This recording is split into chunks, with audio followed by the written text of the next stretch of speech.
there, Improv Tippers. Welcome back to Improv Tips, where I and some of the best improvisers in the world give you improv tips and advice to make you a better, more confident, and happier improviser wherever you are in your improv journey. I am, as always, your host, Paul Valancourt. Let's begin. Today's guest improv tipper is Lauren Baumbauer. She is an improviser and teacher who has worked with Modjeska Theater, Synergy Theater, Murder Cats, the Unwatchables, the Global Improv Project. The list goes on and on. She's doing so much. Check out her links in the description down below to see what she is up to. And while you're down there clicking around on stuff, consider clicking on the subscribe button and the bell so you get the improv tips as they come out. Also consider liking this video and maybe commenting down below. Tell me what you think about this video or any of the videos on the channel.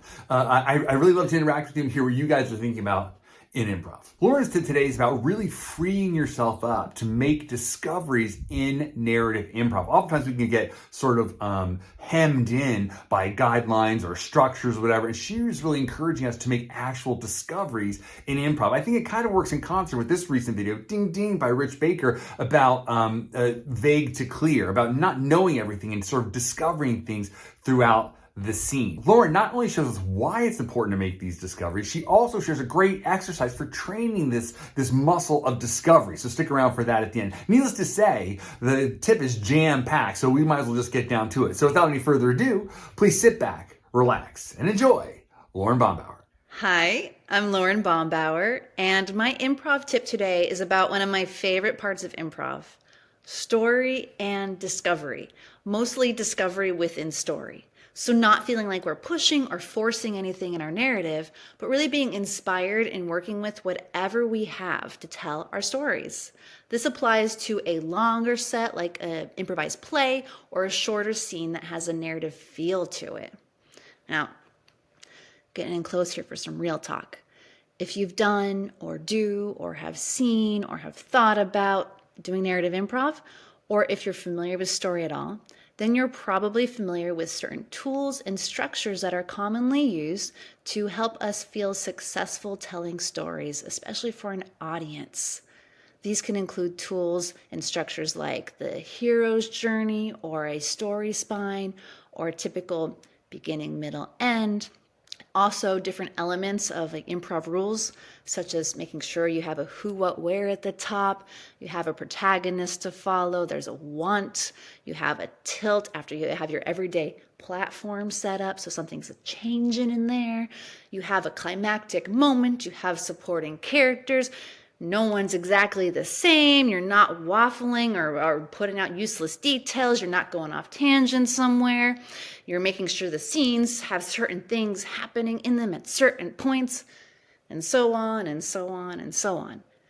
These are great for learning, and if you're not sure what to do, like getting to know your ensemble or your own habits, and they're great for breaking down a genre. I love to use a structure to look at what a genre actually has, and I like to make up structures based on watching or reading a genre or a playwright, like whatever the case is. I find them incredibly useful tools for troubleshooting within a play or in a scene. If something feels a little off, or I'm not sure what to do, then I like to pull on any of these at a moment to use them and try them. The problem is that our scenes and stories can all look the same. We also tend to hold on to stories that are very Western, of a typical Western story structure kind of perspective, which is okay if that's the type of story you want to do, but even that's the same way of doing that kind of structure all the time. And worst of all, we become beholden to what our teacher or director wants by following these rules and the structures. We can become really stressed if we're following the right pattern, if we're making sure we're labeling all the right details, if our partners are doing the right thing, if we have to cover for them, how we justify everything. And it can create this tight, stressful feeling in our chests with our brains just working overdrive.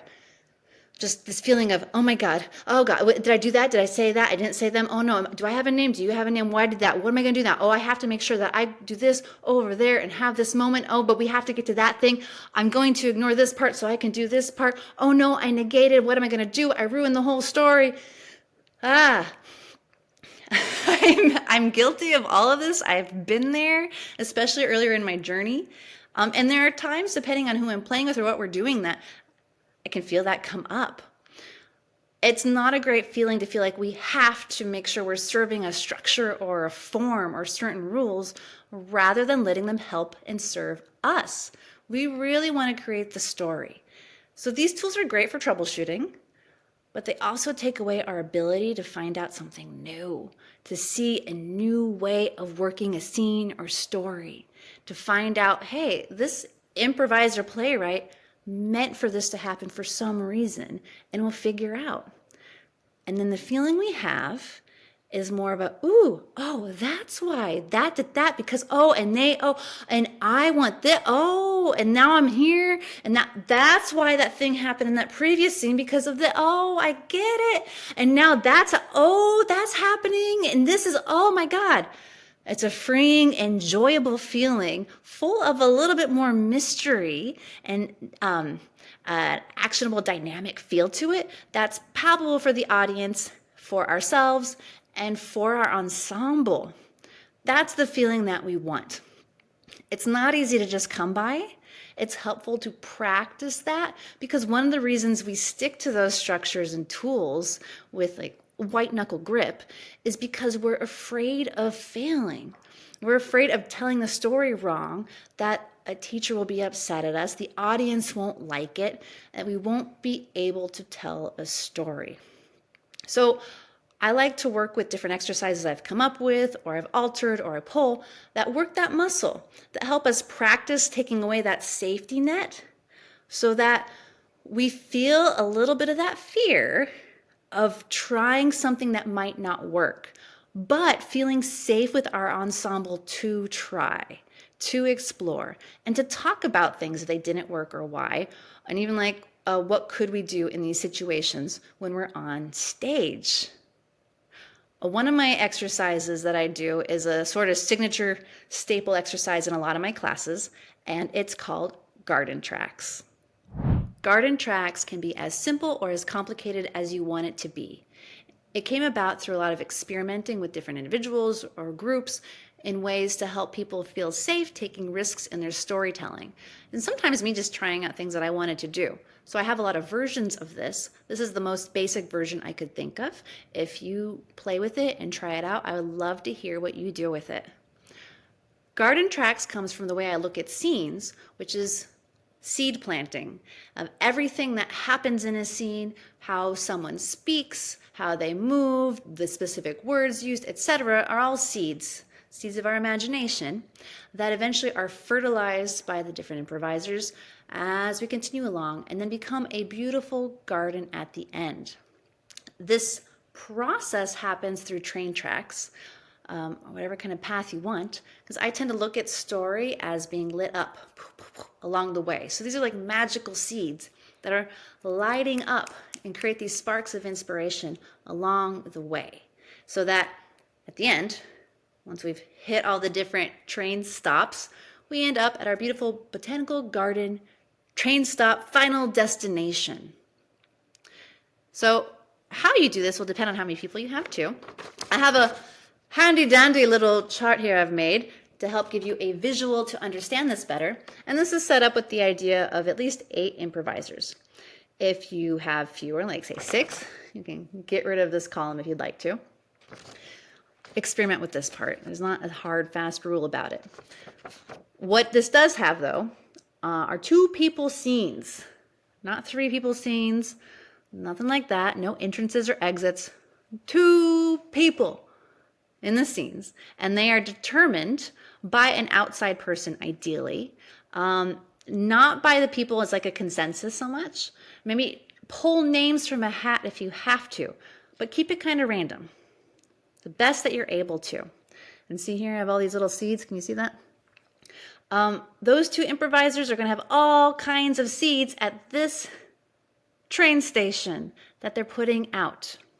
And ideally, actually not even ideally, don't do anything you feel like you have to do normally in a narrative. So no forcing who, what, where, or pushing a plot, or what has to happen, or you have to have a want, or anything like that. If you're experimenting and playing around and that stuff comes out, great. If you feel inspired and that comes out, great. If you're trying something and you happen to get one of those in there, great. But outside director, teacher, coach person, call it out if you see that happening. Nothing forced where anyone feels like, I have to do this right now. I get that tight feeling in my chest. If I don't do this, I'm not telling a story correctly. Practice the feeling of not having that and just enjoying the scene you're in. Have fun with it.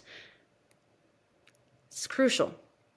Also, director, teacher, coach will end the scene whenever they are ready to end the scene. For whatever reason, try not to end the scene just because an improviser is uncomfortable, especially if they're in that uncomfortable state of not knowing what to do and they're looking to be saved from the scene and having it be edited.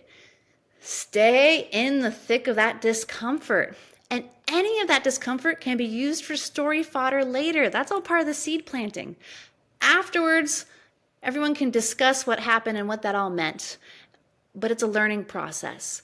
And also learning to use whatever happens as story fodder. When the director decides that scene is done, you have your second scene, right? Two whole new people having their own scene, enjoying the scene that they are in. They are not focused on justifying or including the scene before them or pushing the scene after them into something. No. They are having fun with their scene, bringing out all kinds of seeds onto this whole other train station platform from a whole different location. Now, if they happen to decide that they are a person that was mentioned in a previous scene or and they're in the same place, it just feels like that, they have some kind of inspiration that trickles through, that's fine. Go with that. But don't force it. Don't jump in thinking, I am that character, especially your first few times doing this. All right, really make this harsh for yourself, harsh to have fun. But really set it up so that you are in this whole other space and you don't know how those scenes are going to connect. Third scene, guess what? Same thing. Two new people having their own scenes, having their own scene with planting their own seeds, ideally not purposely connecting the previous ones. It might get harder at this point to not pull some inspiration or to not be a character that was mentioned. If you want to be really harsh on it, still don't do it. I'm a little more forgiving at this point if that happens, but you have to know the distinction of if it's happening because someone feels like they have to do it. Take a risk and see what happens when you don't know how it's all going to connect. Then maybe do the fourth time, depending on how many people you have, whatever the case is. Then we get to a second round, and the director will decide who is in the next scene. You're going to mix up characters because you're all going to stay the same character. One character per person the whole time. You may have people named that you never see. And oh well, you figure that out. That's part of the fun of figuring out the type of story you're telling. You're not going to predetermine or let people know ahead of time who they're going to be with either. Just right before starting the scene. These two characters are together. Okay? And they will have their own scene. But everything that happened, right? So it's up to them how much they include or not, but not feeling like they have to reiterate or force something or say something from a previous scene. Again, enjoy the scene and get into that exploratory mode of why are these two people together? Are they strangers? Did they just meet? Oh, they're related. Oh, that person knows that person. So that previous scene we saw, oh, that makes sense. Oh, so we're having that ooh feeling of discovery and not that, oh my God, I have to label this and make my other scene I was in make sense with this person. Especially, we're only round 2, everybody. Don't worry about it. Feel inspired with what's actually happening. And same thing in the subsequent scenes. You're going to mix everybody up. I think that's why you have a third round of the same thing. Ideally, separating out all the characters so they aren't with the same character they've been with at some point. Depending on how many people you have, maybe you do want to put a couple people together who've been together at that point. Try not to and just see what happens. You get into this fourth round down here, and you do start mixing up characters, right? That's part of the fun. And this is director's choice. If you're just curious about having a couple of characters together at this point, or you do want to see some things happen, go for it. A couple of ways I do like to end these though, especially in the most basic version, is either with a 2-scene finale or a big group scene finale. The 2-scene finale, you might have like 3 people in each scene, maybe with a walk-on even at that point, oh my goodness. Or the final one, you might have a group scene, or starting off with 1 or 2 people and then more people enter. That's kind of up to the director or teacher or outside person to direct who's coming in or out. You can leave that up to everyone at that point, because hopefully by this point, these seeds have been lighting up for you along the way. Because for all these other people who are not in the scenes happening, you're watching the scenes, because every scene is your scene, whether you're in it or not. And hopefully those seeds are inspiring everyone who's not in the scene, who's watching it, and they're recognizing, oh, how this affects my character, and this, and this, and oh, I can play with this. It should all just be fun inspiration that we really get to see how other people play with and interact with it. And when we have an outside person who's deciding who goes in when or where, it takes some of that control away from us, which is a little scary too. We can't just go in when the inspiration hits us. We can't just go in to make a thing happen because we have an idea. What do we do when we can't go in the scene? What happens to the story in that moment? You get to explore and find out. This is an exercise of discovery. Like I said, not necessarily how you would do it in a show, maybe, but really having that practice of having your hands tied a little bit so that you can explore. I hope you have a lot of fun with this and discover your own seeds and garden as you take that train through the story path. I look forward to hearing what you do with it. Have fun. Hey friends, thanks for checking out the video, and if you want to hear a little bit more, check out one of these 2 quality videos. And if you haven't done so already, please subscribe and follow us on social media. All the links are in the description down below, and let me know what you would like to see an improv tip about. Thanks for watching.